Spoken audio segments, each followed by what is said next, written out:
আসসালামু আলাইকুম। বাংলাদেশে নিযুক্ত ভারতীয় হাইকমিশনার প্রণয় বর্মা গতকাল সরাসরি তিনি আপনার ভারতে গিয়ে ভারতের সেনাপ্রধানের সাথে দেখা করেছেন। সেখানে সেনাপ্রধানের সাথে বৈঠক করে তার সাথে আলাপ আলোচনা করেছেন বাংলাদেশ বিষয় নিয়ে।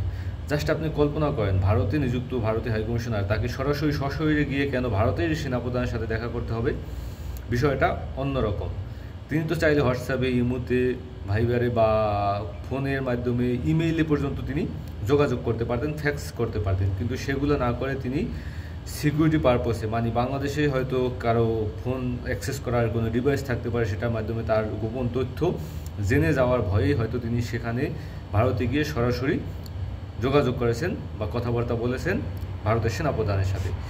এই মুহূর্তে বাংলাদেশ সরকার প্রচণ্ড রকমের চাপে আছে বলে আমি মনে করি। কারণ এখন বাংলাদেশ কোন দিকে যাবে? একদিকে আমাদেরকে মানে যুক্তরাষ্ট্র টানাটানি করতেছে, অন্যদিকে চায়না টানাটানি করতেছে। আমরা এখন কোন বলয়ে যাব বা কারো বলয়ে না গিয়ে আমাদের স্বার্থ কতটুকু হাসিল করতে পারবো, এটা সম্ভবত ডক্টর ইউনূস ভালো করেই জানেন।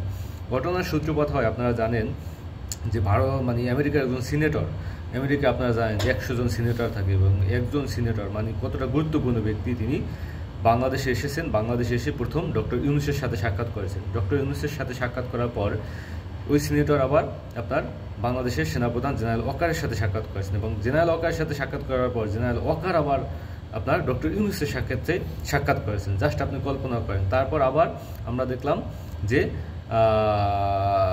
মানে আমেরিকার কয়েকজন কমান্ডার, 6 জন কমান্ডার সম্ভবত বাংলাদেশে এসে বাংলাদেশের ডক্টর ইউনূসের সাথে কিন্তু সাক্ষাৎ করেছেন ডক্টর ইউনূস যখন ইয়েতে যায়, মানে চায়না যাওয়ার আগে। তো বিষয়গুলো কল্পনা করেন। এবং চায়না যাওয়ার পর যখনই চায়নার ভিতরে বিভিন্ন রকমের চুক্তি স্বাক্ষরিত হইতেছে, বিভিন্ন রকমের কথাবার্তা চলতেছে, ডক্টর ইউনূস বিভিন্ন জায়গায় সেখানকার যে বিভিন্ন বিশ্ববিদ্যালয়ে গিয়ে প্রতিষ্ঠানে ভাষণ দিতেছেন, সেই মুহূর্তে ডক্টর ইউনূস বাংলাদেশে ফেরার পূর্ব মুহূর্তে বাংলাদেশে নিযুক্ত ভারতীয় হাইকমিশনার প্রণয় বর্মা তিনি ভারতে গিয়ে ভারতের আপনার মানে ভারতের সেনাপ্রধানের সাথে দেখা করতেছেন। মানে বিষয়গুলো জাস্ট একটু কল্পনা করেন, চিন্তা করেন যে আসলে কী ঘটনা ঘটতে যাচ্ছে।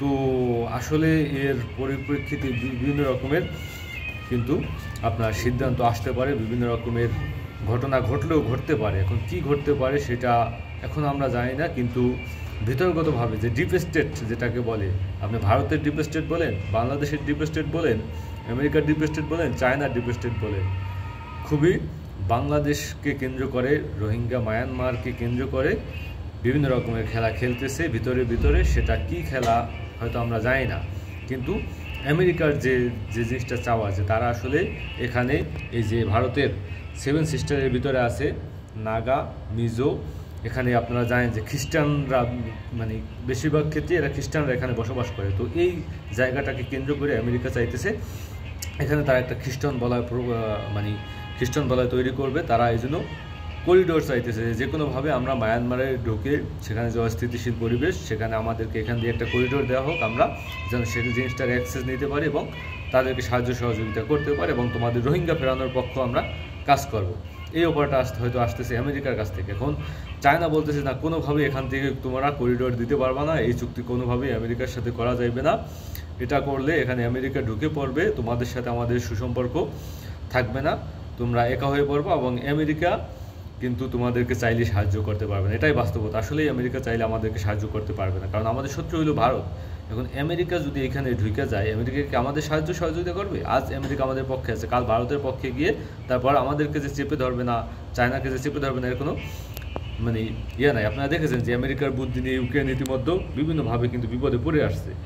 তো এই মুহূর্তে আসলে ডোনাল্ড ট্রাম্পের রাষ্ট্র পলিসি কীরকমের? আপনি ডোনাল্ড ট্রাম্প সুপার পাওয়ারে বিশ্বাসী।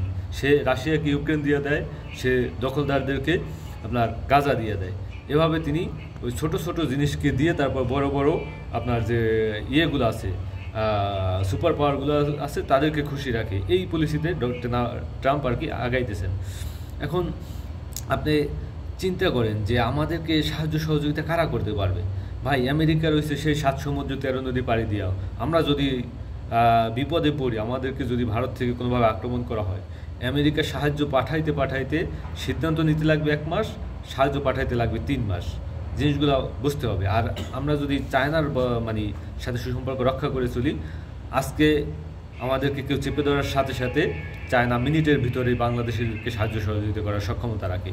তো এই জিনিসগুলো আমাদেরকে পলিসি মেনটেন করে সরকারকে চলতে হবে। পাকিস্তানের সাথে পলিসি মেনটেন করে চলতে হবে, চায়নার সাথে পলিসি মেনটেন করে চলতে হবে। এই ইন্দো প্যাসিফিক রাজনীতিতে মানে আপনার আমাদের এই হিন্দুস্তানের রাজনীতিতে বা হিন্দুস্তানের অধ্যুষিত এলাকায় চায়নাকে সাহায্য মানে চায়নাকে অবশ্যই হাতে রাখতে হবে। রোহিঙ্গা ইস্যুকে কেন্দ্র করে রোহিঙ্গাকে আমেরিকা কোনোদিন ফেরত পাঠাবে না বা পাঠাইতে পারবে না। চায়না যদি পারে, চায়না যদি বলে, সেটা মাত্র চায়না সরকারের কাছেই সম্ভব। চায়না যদি এখানে আমাদেরকে সাহায্য সহযোগিতা করে, এটা কিন্তু আমাদের জন্য খুবই গুরুত্বপূর্ণ। এবং অবশ্যই চায়নাকে কোনোভাবেই চায়নার হাত কোনোভাবেই ছাড়া যাবে না এবং আমেরিকাকে কোনোভাবেই বেজার করা যাবে না। আমেরিকা বেজার করলেও সমস্যা, চায়নাকে বেজার করলেও সমস্যা। এই দুই পলিসি মেনটেন করে আমাদেরকে চলতে হবে এবং সেই জায়গায় ডক্টর ইউনূস কতটা সফল হবেন বা কীভাবে এগুলো মেনটেন করবেন, এটা ডক্টর ইউনূস পারবেন বলে বা ডক্টর ইউনূসের পক্ষে সম্ভব বলে আমরা বিশ্বাস করি। আসসালামু আলাইকুম।